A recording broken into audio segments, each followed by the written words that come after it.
recording so we can.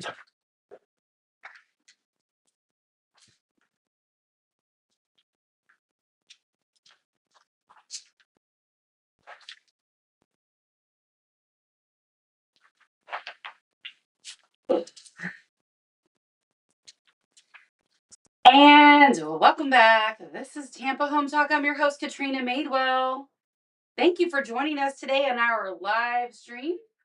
This is Friday morning, and one of the first, no, oh my gosh. I've done radio on Friday for years. I can't get it out of my head. It's Tuesday morning. It's Tuesday morning. This is Tampa Home Talk. I'm your host, Katrina Madewell, with none other than Miss Danielle Evans. Welcome back. Thank you for having me. First time in the actually finished studio. We're live streaming. Absolutely. It came up on my Facebook memories yesterday. 8 years ago, we were in the same spot. Well, we might have been at Beasley at that time. We were here. We were in Beasley. Yep. But yeah, we're glad we're here. We obviously have revamped the studio. We're doing a studio relaunch party next week on June 13th. And from 4 until 7 p.m., we are going to basically give people, that's mine. Ooh, Radio 101, turn your ringer off. Anyway, we're going to be doing a studio relaunch party next week from 4 to 7. So if you want to meet me, you want to meet Danielle, you want to come see our studio, that's the whole point of the party. Absolutely. Come hang out with us. Can't wait. What do you think? Is it okay? I think the studio looks great. It's a whole new vibe, whole change. That it's beautiful. It feels like a cave to me, but it looks great on video. It does, and it's really going to take the podcast side of things to a whole new level. And the video, so we're super excited about that. So I thought, what a great way to have you back then to talk about the market, talk about some changes that we're seeing in the market, talk about how appraisals might be a little different in the market, how lenders are doing things different. And there's a lot of changes in the appraisal world right now as well. We're going to have a new form come out very soon, and appraisers are out there getting educated for. So the appraisal form is changing? The actual appraisal form is the new launch is going to be November, and then it's going to be mandatory November 2026. So we have a year to learn it and implement it. Some start using it. You'll drive the underwriters nuts. Some lenders will start using it right out of the gate. Some will hold back until it's mandatory. But at the end of the day, the appraisal software, it's going to streamline the appraisal, the form. It's going to be a lot different. What kind of things are they changing? I imagine, like with anything, they're making it more pages, like the appraisal already is enough pages. It's more of a drop down, multiple choice. So it's going to make life very, very difficult for appraisers. There's been rumors that you have to stand on the front steps and determine the elevation of the home. What? From the front steps. You cannot do that. That is not possible. I have yet to hear that, like in an educational course I've taken, but I've heard it from other appraisers in educational courses they've taken. So there are programs that do this for you. I can stand in my living room. You taught me how to determine my elevation in a hurricane. So there are apps for it. And I think what it's doing is it's taking all the online resources and putting it inside the appraisal form itself. And who knows? I believe the UAD that we have now was an improvement from the form before it. Tell the person listening what UAD is. A UAD is the Uniform Appraisal Data Set. And basically what that means is that a computer can read our appraisals. Before this UAD form that we're on right now, no computer could actually read it, grade it, and mine it. So you're getting judged by we're building blockchain for AI. We are right there next to AI. I believe we are building the blockchain for the future. I do not think it's going to take our job away. Boots on the ground is always going to be boots on the ground. And the appraisers that use the technology will thrive and stay in the business. The appraisers that refuse to adapt to it, just like when we changed to this form, 1/3 of the appraisers that we had in our industry did not adapt to the new and did not stay. And they left. They retired. A lot of appraisers have that engineer type brain, right? It's very much attention to detail, numbers, little nuances, which engineers don't like big change like that. No, so I'm excited. Sense. I'm definitely excited for it. And I have learned to adapt to change in appraising. I'm fully paperless, wireless. Like we're 100% mobile. And For the most part, I could do a good majority of the appraisal on the iPad. I can't wait till I can do the entire appraisal on the It iPad. sounds like you're gonna be able to. I believe we will be able to. Have you seen the software yet or not yet? I've seen it in part. It's not fully out yet, so it's not even out. So just snippets like I've seen snippets in education, and I've been going to all the different appraisal softwares to do all of their kind of education, and we gotta see which appraisal software is gonna put out the best product. man, I would love to do that. Like when you go to do the appraisal retraining on what you're looking at, I Oh, would I'll bring totally you. go with you. I'll totally bring I'm you. such a nerd. Like I bring my assistant with me. Believe it or not, my assistant's not an appraiser. I bring her with me and I pay for her to have a seat to go with me because she is an amazing transcriber yeah. and I kind of fail at that in life. And so she makes sure to write down all the things that I need to remember and so that I get the fullest experience out of the class. So speaking of appraisals and lenders, I have to just share a quick little story that happened this week. So I have this property that we put under contract about 2 weeks ago, and we had multiple offers. This is not the market we had last year, right? No. So a good real estate pro like me knows how to navigate that so that you're it's in your benefit as the seller, right? And you Yes. choose the right offer out of the gate for one. For two, we had put a provision in there that the buyer was to have the appraisal ordered back and sufficient to the lender within 14 days, a Yeah. little more cleaned up than that, but that's what we said. And so we put that in there as 14 days, right? We knew there was some stuff that was going to flag the appraisal, right? Because it's an FHA loan. So Yeah. we have to fix those little things before you guys get in there. And so we gave him an extension on it through the 30th, through the end of the month. And that was, I forget how many days, maybe 5 or 6, maybe 7 days on the appraisal extension. Yep. Um, 30th rolls around. My team calls me and they're rocking, by the way. I mean, Annalisa does a great job managing everything on the back end, the whole office. So she'll call me and say, hey, they want to do an extension on the appraisal and on the closing. I'm like, no, no, no, no, wait a minute. Get the lender on the phone. Let me talk to him. So this lender gets on the phone and I find out that basically he's holding up the appraisal report. He decides for the buyer over the contract that basically he was going to wait till it went through underwriting before he ordered the appraisal. And I was like, no, no, no, no. We have a contractual obligation here for you to have that appraisal completed now. Yeah. So you have put this client in breach of contract. And I said, I don't think I said, who made that decision? That's what I asked him when he said he was waiting for appraisal, Yeah. for the underwriter to look at it to order the appraisal. I said, who made that decision? And he said, well, it's standard protocol. We always wait until, and I said, well, did you read the contract? Because the contract said you had to have it done and back by the 30th. Yeah. And he was like, well, there were some little things. We wanted to get it approved before the buyer spent the money. I said, I don't know what to tell you. You shouldn't be making decisions on behalf of your buyer for them on something they're contractually obligated. When there's a contract in place. So I called the buyer's agent and had a conversation with her about it. I said, look, I don't know if you know what's going on here, but I know the lending side in and out. I was a Yeah. lender for almost 20 years. I know how it works. Granted, it was pre-AMC, but I still know how it works.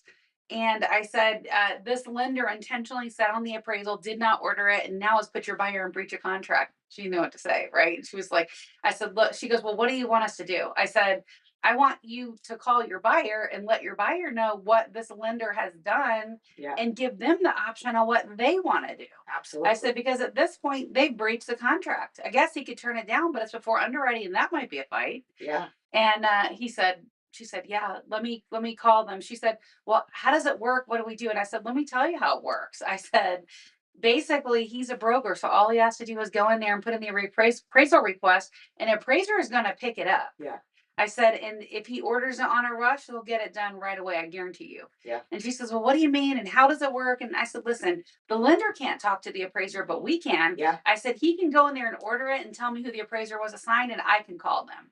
Yeah. And so that's basically what they did. And I said, this is like a lead that gets blasted out to a real estate agent. Absolutely. And if it's on a rotation between 3 or 4 different agents or 5 agents, one of those agents is going to pick it up and run with it. Yep. Then that lead's going to be closed. It's the same thing for appraisers. It's a random selection. Yeah. One of them will grab it. Blind order system. Absolutely. Yeah. So she was We like, "Oh, I had no idea that's how it works." So Yeah. this lender literally sat on the appraisal. Waiting for their clear to close basically Well, without the appraisal. it wasn't even submitted to underwriting. He didn't have the first round yet because he's a broker, so they didn't have direct in-house underwriting. And basically, essentially, what they did was he was sitting on it until they looked at it. Their turn times were longer. It's some of the stuff you just can't control in the broker world. It's not fun. But for the seller, if that appraisal came in low and they decided not to continue with this buyer, that's just time on the seller's Correct. hands that nobody has equated for at all, and Which that seller is that's out why I put every the day. deadline in there, right? And Yeah. right now, time is money, like, Time is and this money. is the worst part Well that, said. like, I can't say this enough, but right now in the market, I'm getting a lot of phone calls for pre-listing work. And these poor people, I tell them, they wanna list it on for sale by owner. I tell them, "Go list it. Let it sit for a couple weeks, see what happens, call me back." They call me back, they have me out there to do the appraisal because it's not moving, it's not showing. Days on market are ridiculously long right now. And it's hurting them when they do list. I tell these people, a pre-listing appraisal might not work for you in this type of market. Yes. I gotta stop saying that because the last 4 pre-listing appraisals I've done have sold the house to cash buyers. There's so much cash in the market right now that if these cash buyers have the actual exposure on these properties, if they see the property and know that it's there, it will move if it's priced right. What I'm seeing right now in the market is 50 to $75,000 over Yeah. any way, shape, or form in appraisal value. Like, and that's hurting. And I'm seeing it mostly in flood homes, and I'm really, really seeing it in Gulf Harbors, really, really bad. But everybody needs to kind of look at see what's in the market. There's a lot of cash in the Yeah. market, and that cash isn't spending. They're sitting on their Well, they're sitting cash. on it for the right deal. They For the are. right deal, they'll pull the trigger They're and they'll waiting move for on. dead of summer, and they're waiting for our season to even go further. Yeah. And I don't think that's going to happen this year. So let's talk about this for a minute before we dive in too deep and like move on, because this is an important piece and it's important to understand how the way the appraiser looks at it is different than the way the real estate agent looks at it. And the reason why is the you guys are looking at a lot of past data. We're looking at forward data, And right? and now Fannie Mae is requiring us, if an adjustment is to be made for the market conditions, whether it's increasing or declining, we're to make an adjustment for time. Date of sale time on the appraisal, you're gonna see that right directly below Yeah. the concession line. You're gonna see another and right now, I hate to break it, but we're in a slightly declining market. It's Yeah. stable in a lot of pocket neighborhoods, it's stable, but there are plenty of neighborhoods, it's straight declining. It's Because we're looking at year over yeah. year, and last year was not a great year. Well, it's not just that. Like, if you go back to 2 or 3 years ago when I had you in the studio, remember, we're looking at things in the market that we're seeing. We gauge it based on the activity, the interest, the number of offers we get, and all this stuff. Yes. So at the beginning of that, we were seeing multiple offer situations. I knew how much it was driving up the price because I could see it in the multiple offer situations. Absolutely. That data had not yet closed, so you're not seeing any of that. And I was Exactly. like, "No, Danielle, this market is increasing." So we kind of see it before you You do. guys definitely see it before us, and then once the appraiser starts clicking that declining box, I'm gonna tell you how it's gonna affect your VA and your Oh, it's a big FHA deal. loans. You might have that appraisal come dead on contract price. You're not closing for contract price. If that's an FHA deal and that appraiser just clicked that declining box, you're not. Go read the FHA handbook. Yeah. That's It's not I gonna mean, go. technically, I guess if it goes up or down even a little, it's declining, but really this is just a market restabilization. There's a wave in the market. We are Yeah. watching a complete wave of up and down, and making time adjustments are very, very difficult right now.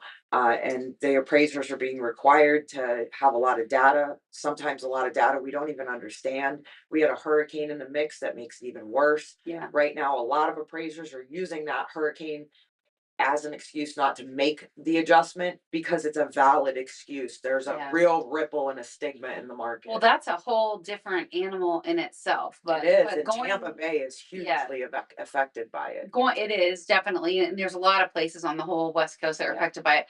But going back to that, talking about the market and the data and today, so we started seeing this, and when I pull comps and I go in there, one of the things I'm looking at, which is a little different lens than the appraiser looks at, is I'm pulling kind of similar data, right? 20 a 1 mile radius, about 20% square footage, like for like.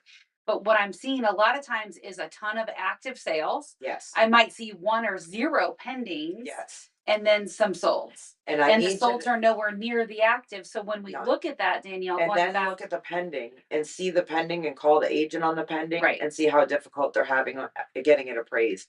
To the like appraisers right now, our Facebook groups that are private appraisers are starting to really like, oh my gosh, we're gonna have pushback because a lot of appraisals are coming in under contract, very close to contract, or like I said, they're clicking that declining button. They can come in right on contract price. I And the don't loan's think not we're there closing yet. the way it should. Yeah, in my opinion, I don't think appraisers should mark declining yet. We're not there. This is simply a restabilization. There are You're not, some but you pocket, maybe, but very small areas. you're not gonna mark increasing because you see a little tiny No, shift in the market, right? no. That's the stable, normal ebb Yeah. and flows of the market. Absolutely. There are some places, and we're talking like the flooded Oh areas, yeah, they're all for hitting a sure. decline. We have no choice but to hit that decline Well, it button. is because We have people. houses that weren't even affected in St. Pete that there is a decline. Oh, it's And it's definitely well effective there. over a year now that that decline's been there. So now what we're looking at is we'll take a brand spanking new construction in St. Pete, 3-story, hurricane proof monster house. Those jumbo loans are having a hard time making it to the closing table Yeah. because the declining box is being checked. Oh, I'm sure. Period. No other reason why. The first time I ever saw this on an appraisal report, this was probably 30 years ago, Danielle. And I've been doing this for a long time. So I've seen four market cycles. Yeah. At this time I was only a lender. I was not an agent. Okay. So I read the appraisals pretty regularly. But we didn't look at them in detail unless there's a problem, right? So the underwriter had kicked it back and it had marked declining value. Well, at this time I was a lender all over the United States. And I think this was like up in Pennsylvania or something. I think is where yeah, I think it was Pennsylvania. We're writing the loan, and this military guy gets this house under contract. It's like $30,000 at that time. Cute little townhome style property. Appraiser marks declining values, and I was like, "What? What the heck is going on here?" And again, real estate's hyper local, so Yeah. I'm in Tampa. I have no idea what the heck's going on up there. Well, apparently there was a factory, like a car factory, that had closed. A lot of people had lost their jobs. That was affecting the value, and that was the first time I had ever encountered declining marked on an appraisal Yeah. box. In 2000, I mean, look at in the housing crisis. We were Oh yeah, the it was, appraisers were clicking declining and we were getting fired for it. There was no but it rules. was There was that no was rules back yeah. then. And so But that was appraisers not a were being stabilization. pushed. Yeah, that was declining. That was declining. And appraisers were pushed to not to hit stable when it was absolutely evident that it was a declining market. And so that was like, AMC, that was almost before AMCs were put in the mix. That's when the agents would call the appraiser directly. And, they always said it was the mortgage broker that steered the appraiser. It was the real estate agents. That was the agent. It was the agents. It was always the real estate agents. And the mortgage brokers we really didn't talk to them any more than we do now. And that's what's so funny about the whole situation is like back then, they were so worried about us talking to the mortgage brokers. And I'm like, it's the real estate agents meeting us at the house that you need to get to simmer down. Like it's not the mortgage brokers per se. Listen, I don't let appraisers in my property either without me I don't there think you should. because I don't know who they are. I want to make sure we're at least Yep. looking at the same data. Like I'm not I trying think to that you should be control. making sure that your appraiser is really Yeah. there. The person that signed the appraisal Oh, there's should be that. the person that's present standing in front of you. We could do a show on that whole appraisal report I have on my desk. Remember I the one saw I it. chewed up You and spit out? yes, Oh. and that when an agent does not know if the appraiser that signed on the bottom of the report was the person that showed up in person, that's not good for the entire system. It's not good for our industry. Every single appraiser that signs that appraisal report, they're signing that they inspected the inside of that It home. says it right on It says it there. right on there. It's a boilerplate appraisal. They would have to mention they did But it's not still inspect it. it's still in bold letters and they Bold have to letters. check a box and they're signing Yeah. their name under it. Yeah, and they would have to there would be so much addendum if they didn't. if they didn't inspect it. And at the end of the day, the appraisers are trained. Like you said, an appraiser has an engineer brain. Yeah. We we were taught from so many different avenues, from construction to valuation Mhm. to mathematics to statistics, all of it. And then we have the laws, put all the laws in there too. We're about 4 credits away from taking the bar exam for most of us. And to have, like, not to have that human being visually inspect the property, I think it's a shame. Or they go send their assistant and they said they did it, or send someone else Yep. that. And there's, trust me, I'm a mentor, I have a trainee. And there are plenty of times I send a trainee to a house, but I'm there. I go. We might not go at the exact same time, but I go. And I don't once I'm comfortable with the trainee in the field on their own, they're not working lending work. They're doing private estate work for an accountant, Right. for step up to basis appraisals. They're not doing lending work that is, like, technically, Predicated on the loan. yeah, like, absolutely the riskiest work you can do. It's yeah, so in my opinion, this market is stabilizing. It Obviously, by is. the beaches, that's different. I'm seeing the It's a different market animal. actually, like, every time I say, "Well, this house is gonna take you 90 days to sell."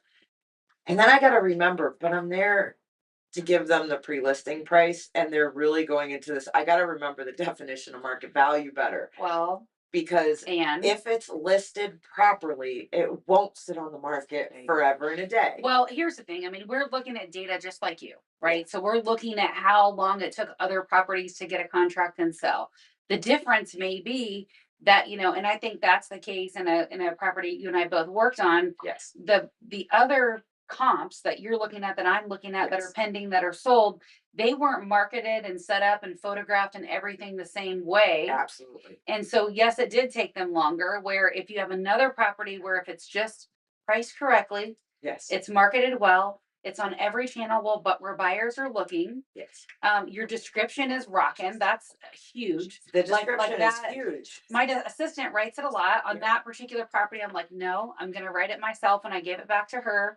The photos have to be rocking. And even then, I went through the photos with the homeowner and said, all right, let's make some changes. Let's take out stuff you don't like. I rearranged them. I put some of the best photos towards the front. Yeah. All of those things in the whole marketing checklist we follow is what we do to sell properties. Are you seeing open houses actually landing signed contracts? Sometimes, yeah. Sometimes they think are. that I They think are. it's a much necessary right now. I'm seeing homes sit, and I'm seeing the weekends. A lot of people are spending at the beach, and the agents that are out there on the weekends doing open houses, I feel like, because I've been watching them, I feel like their days on market are a little bit lower. But it's such a crazy market, and if you Well, have a really good property, it's gonna sell no and matter think what. about what you're saying, and remember about all the laws and the rules that we had, the changes around NAR with regards to buyer representation. Now you have to have a you have to have an agreement signed before any agent on the planet will open the door. I will tell you, if anyone has done that for you recently, like in the last year, and you didn't have an agreement signed with that agent, they're breaking the So rules. And if how another agent reports them, major fine. how does that work if you're doing an open house? You're there on behalf of the seller. You're representing the So seller. if the next door neighbor comes and views the house, they don't have to sign anything? Nope, because it's an open house. We That's have it okay, open on that behalf of the right seller. there is why open houses are so Correct. lucrative right now. Right. That's right there.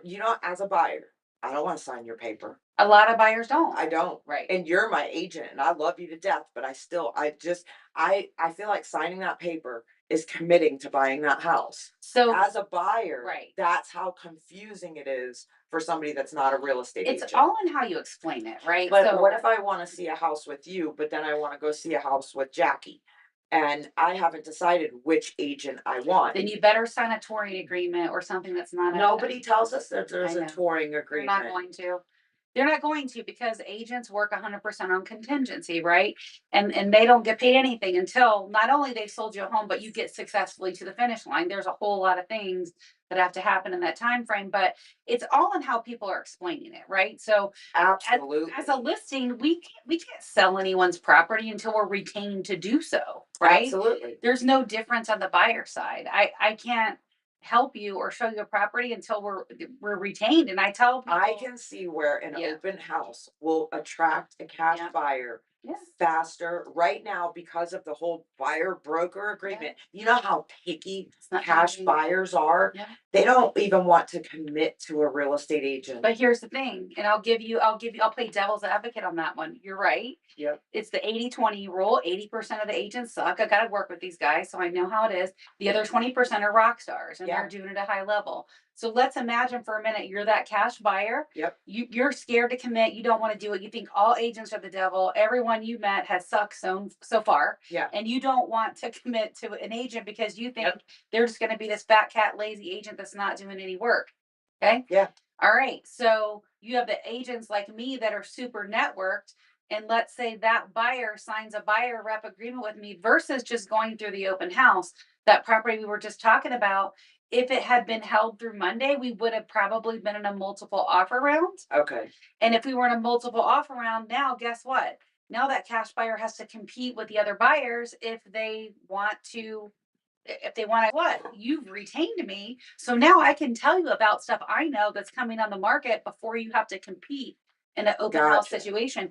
And sometimes people think, oh, that's not going on in this market. Yes, Yes, is. it is. For the right Absolutely. properties, it is. And for right now, a lot of hurricane work, they're holding it and they're in this like shaky ground. They have these brand spanking new rehabbed homes and they're waiting for the market to be better to list them. But Yeah. those agents know those homes are for sale and are going to be for sale any minute. And a lot of these sellers are not committing to an agent to sell them.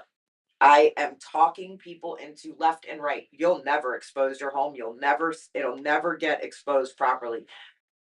Prime example, house is on for sale by owner Yeah. on Zillow. No showings. No, it got plenty of showings. It didn't move, didn't get an offer. It wasn't drastically overpriced to the point that it couldn't have been negotiated as a for sale by owner. The second it's listed with a real estate agent, first weekend it's under contract. Mhm. And here we're sitting in a situation where a cash buyer that was there when it was listed for sale by owner Didn't see it. didn't see it at all until it was listed with a real estate agent. How can you say that that real estate agent has not exposed your property for you and sold your property for you? Yeah, I mean that's the thing, and this is what I tell for sale by owners. I say, okay, yeah, you can put it up on Zillow, you can put a sign in the front yard, you can do some of those things, but that's like standing out in front of your house with a megaphone saying, "My house is for sale, my house is for sale." Now put it on the back of a dead end road that Yeah, nobody knows is even there. Like Green Key. Does anybody know Green Key Road I do, exists? but we're You know? the odd breed. And there's so many places like back behind the old Sears on the Gulfview Square Mall. Nobody knows there's a whole street down there, there's a whole row of homes back there.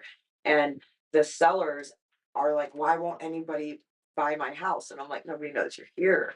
Nobody knows you're here. I've been an appraiser 22 years and I just figured out you're here. Like, Yeah, so there's it's places that will never be exposed from when you list with Zillow or you list online, you list with Marketplace or Facebook. well. It's Think not about a it. full exposure. Think about it. Most buyers, yeah, they're scared to sign the buyer rep agreement because they're scared they don't know what they're signing. Yeah, Think about when they actually go to a contract. Think about when you bought your house, right? Which, by the way, wasn't even on the market. it, That's the value of your real estate absolutely. pro. Aside from that, a 20%er agent, right? They know the Yes. contract inside and out. You're protected. They're explaining to you what you're signing. Listen, I have 4 listings in my neighborhood right now, and I've told each and every one of my neighbors, y'all are listed wrong. You guys need to list better. I bought this house when it wasn't even on the market. Yeah. And at the end of the day, real estate agents, the agent you list with is will depend on whether or not you sell it. Yeah. That Well, exposure we're is number networked too. one. We're not just throwing in the MLS and praying that a buyer is going to come. We are actively marketing that property with other Yes. agents. It's all the things. We have a 43-point marketing plan we follow. I mean, it's not one thing. I'll tell you, for my experience, when I bought my house, if everything that could have gone wrong did go wrong, and I still moved in on time, closed on time, no issues. And if I didn't have a real estate agent, none of that would happen. Well, yours got a little dicey towards It the got end with the dicey. seller, and that's because, there was Mr. Know-It-all, Well, that's seller's what happens brother. when a for sale by owner tries to negotiate a Yeah. contract, and they don't know how to write the contract, don't know how to read the Well, in his contract. defense, the owner wasn't, but the brother that was heavily involved was pretty educated, Yeah, but not savvy enough. You know what I no, mean? So, and like I told him, hey, you're the one that was driving the bus. You're the one that proofed the contract. yeah. And we laid it all out exactly like what we talked about. And then they tried to pull back. And then I remember you And it connected with your yeah, attorney and and it would have been for me, had they negotiated, I would have walked away. If I didn't get the sales contract that you wrote for me, if they didn't want that, I wasn't gonna do it, because for me, having to refinance in the future was not an option financially I wanted to even entertain. well, it was an agreement they made. We held them to it. Yeah, Your attorney knew we were going to hold them to it. I yeah. was waiting for it to play out. I knew what the My whole attorney wouldn't even contract take said. my money. He was like, "This is the most laughable. You have a signed contract in place. Just let them know. We'll see them in court. Like, you're moving in. Don't worry A about it." lot of the attorneys know me too over the years because some of them we went down to one word on the contract that we're kind of arguing about. I'm not even an attorney, Yeah. but I'm just like, but this is what it A says. lot of people don't understand too that the minute you change the natural, the FAR bar, you're participating in law, Yeah. right? Oh And yeah. so you can't really You're change. practicing law without a license. Yeah, It's dicey territory. absolutely. Mhm. So I think we probably got a little bit off track here, but I would love to know some of the things you're seeing the lenders actually kick back. Like, is there anything that lenders are pretty much saying, nope, we don't like this? And For me, I put so many comps in the appraisal. I always use 4 comps and 2 active or pending, and so in every appraisal that I put through, there's a minimum of 6 comparable sales in them, and it's really becoming the new norm. Doesn't matter if it's VA, FHA, it doesn't matter what type of market you're in. It's proving your point. It's supporting your data, and for me, it's what I'm comfortable doing. I don't get a lot of pushback. I don't get a lot of revisions, but the revisions that are on the market right now are the time adjustments. Appraisers are having to prove the time adjustment, and then they have to make an adjustment for that time adjustment. I know I'm not going to get an answer, but I'm going to ask the question anyway. What does the time adjustment look like? Like how big are those? How do you They're determine what huge. they are? They're huge. What kind of time are you adjusting it If for? we look back and there's a 20% decline, it's a 20% adjustment. What? Yeah. I'm not making them. I don't believe it. I don't like time adjustments at all. I can't recreate a time adjustment in the future. I think it's a very, very, very risky adjustment to make. I don't necessarily love the fact that Fannie Mae, once again, is pushing this on appraisers without the proper education. Appraising 101 taught this when we went through licensing, but most appraisers haven't been re educated in this sense. And it's going to lead to inflated or deflated appraisals. So how long, like you have your subject property and you've got a comp. You're making an adjustment on a comp for time. How old is that sale compared to where you're at? Is it six It could months be or one. more? It could be 1 month old. 1 month? It doesn't matter. They want us to do month over month and based on contract date. And Yeah, I think that's too much. all of that is very confusing. I put all of the data in that shows that it's like less than a 2%. Like right now, Tampa Bay, I'm seeing under 5%. But it could be declining or it could be increasing. So it's either a negative or a positive. And I don't feel comfortable in making positive time adjustments, period. Oh yeah, I would not do that in this And market. that's what Fannie Mae is requiring of a lot of appraisers. And right now we're practically on the edge of hitting that declining button. It just doesn't make sense. The whole time adjustment problem in appraising it's a problem right now. And for the good majority of appraisers, they can, like everything, they will pretend they know what they're talking about. I've been doing this for 22 years. I don't know what they're talking about. I don't. So And I've been to the education for the past 6 months on it. To I'm give still as lost as I was 6 months ago. So to give the person listening an idea what the heck we're talking about, A 'cause I computer realize system is doing it well, for I us. mean, but outside of that, right? Let's say you have a contract on a house for 400,000 Mhm. and there's another house similar to yours that sold for 400,000 and it was 90 days ago, but we're making a time adjustment on that It doesn't make for sense, does it? 10% or 20%. That's a Yeah, significant number and that's going to affect your bottom line number on the appraisal. absolutely. Absolutely. And so I do not agree with it at all. Yeah, it's gonna be interesting to see how it shakes out. In my opinion, I've been doing this for a long time. This is nothing wild. I mean, you had the craziness of COVID, right? Yeah. Where a lot of people were drawn to the state of Florida. That's a normal thing based on stuff going on in the market, right? Things that Look at draw our new people to construction. areas. Our new construction's booming. Yeah. Why? They can lower their own interest rate. They are their own bank. They can now keep people in 30-year mortgages. They're not just giving them 2-year mortgages and saying you got to balloon out in 2 years. Their insurance is less. Their insurance and taxes is taxes are equivalent and insurance is less. People aren't making lateral moves. They're making smart moves and they're moving to a newer home, especially with the hurricane season that we're about ready to have come at us. Well, June I 1st, believe, it's official. and this is my prediction. I think it's going to be worse than last year. We'll see. I mean, we'll If see. that Sahara Desert dust doesn't start dumping on us this entire month, we really need to worry because we are neck and neck with last year with very little rain, cold through March. Like when it's cold, the longer it is colder and the longer we go without rain, none of that is good for Yeah. us. And we need that dust This is to almost a dirty Leo us up. conversation here. It is. I'm so impressed. Leo taught me about the Sahara Desert dust, and Yeah. now I'm Now you infatuated follow with it. it. Yes. Yeah, it's so around the COVID time, we Yep. started seeing a lot of people move here, which is naturally going to affect appraisal values, right? Yes. Then what we saw was everybody knew the interest rates were going to go up. I knew the interest rates were going to go up. And so a lot of people tried to time that. They're like, oh, well, I was going to make a move in the next couple years, but I'm going to go ahead and do it now Yeah. while the rates are And 2, Florida 3, has caught 4%. up. There's plenty of jobs here. There's plenty of infrastructure. We have plenty of corporate. Our median income has gone up. And so Florida should be able to sustain and hold all these people here. Well, but looking at the past 2 years, that's what drove the market. That's why it went up so much. It's supply and demand. So you Yeah. only had a certain number of homes in the market. Some people were afraid to list their home because they didn't know if they were going to find a comparable replacement home. Yeah. And so they were a little bit reserved to do it, but they wanted to make a move based on the interest rates. Yeah. And so you had this craziness little boom in the market. Now the dust has settled, right? Like rates really have not changed in a minute. And all the time people ask me, how's the real estate market?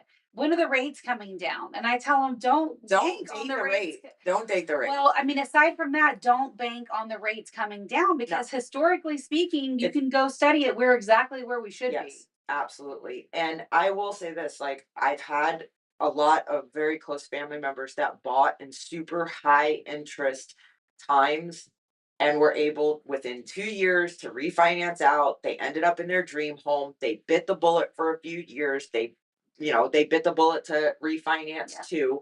But at the end of the day, yeah, it's great to have a 3% interest rate, never have to refinance that. But there are other options out there Yeah. if you have to buy in a high interest time. Well, I'm going to tell you, if you're waiting for 3% to buy a It's not gonna home, happen. you're going to be waiting forever. You Yeah. probably are never going to buy a And home. I think it is extremely smart for the government not to be Oh yeah. like Yeah. the interest rate should not be going up and down like we've seen in years past, Well, decades past. they only should be doing that to control inflation, Inflation. right? And so And nothing is controlling the inflation in Florida. One, we're growing too fast, and we had the hurricane stimulated the inflation even more. Like we're a can of paint in Florida.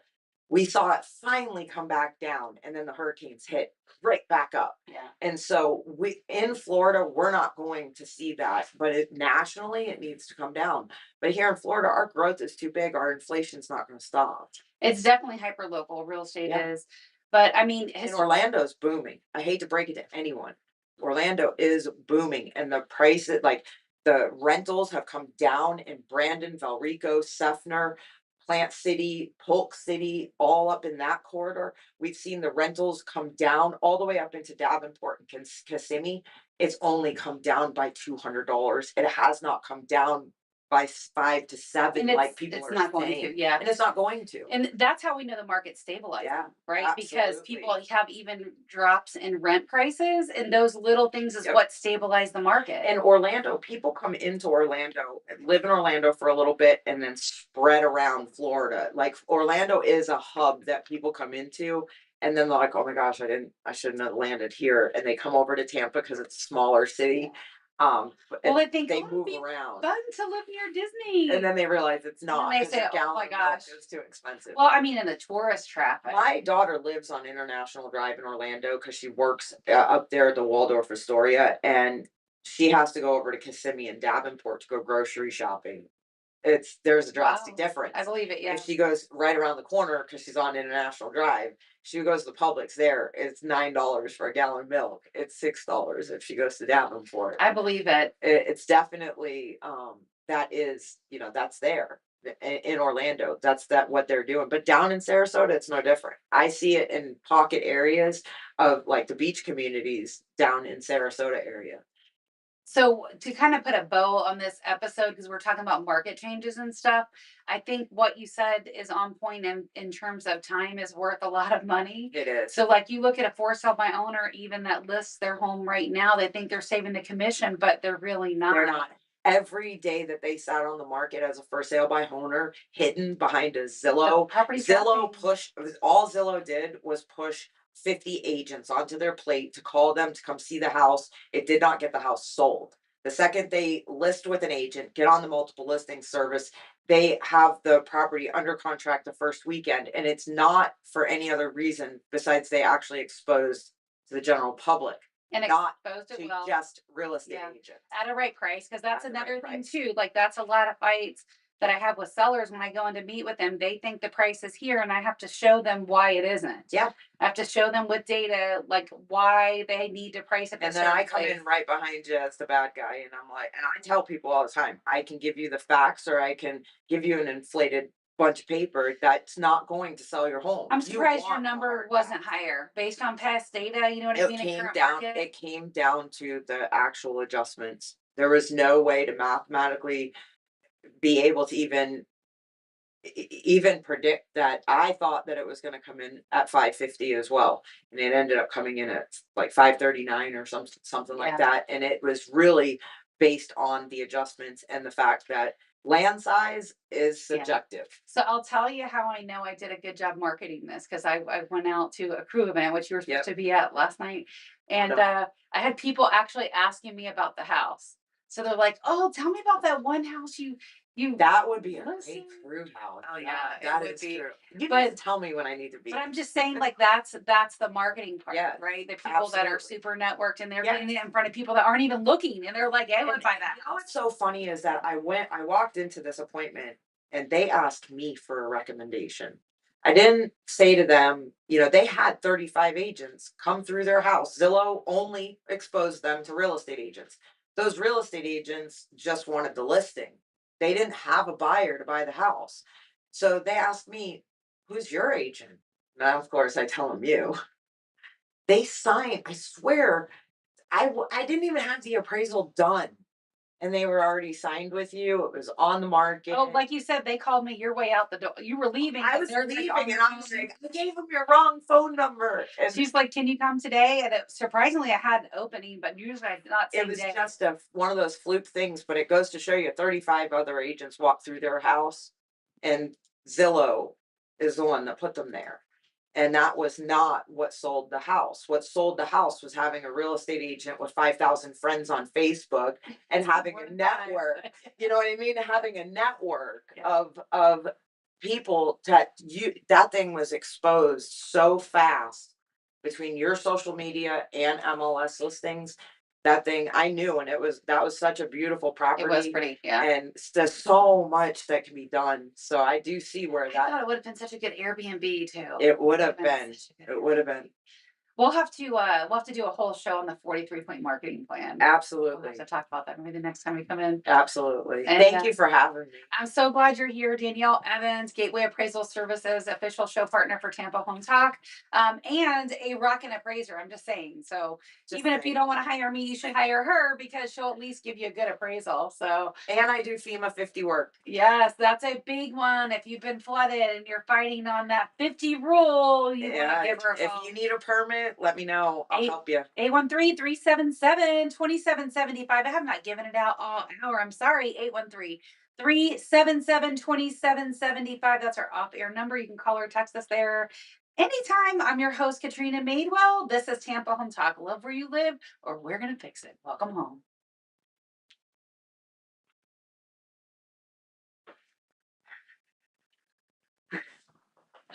Oh, it's so great. That was fun. And all those buttons can be reprogrammed. Did you know that? You're still live? No, I hit finish, now it's in broadcast.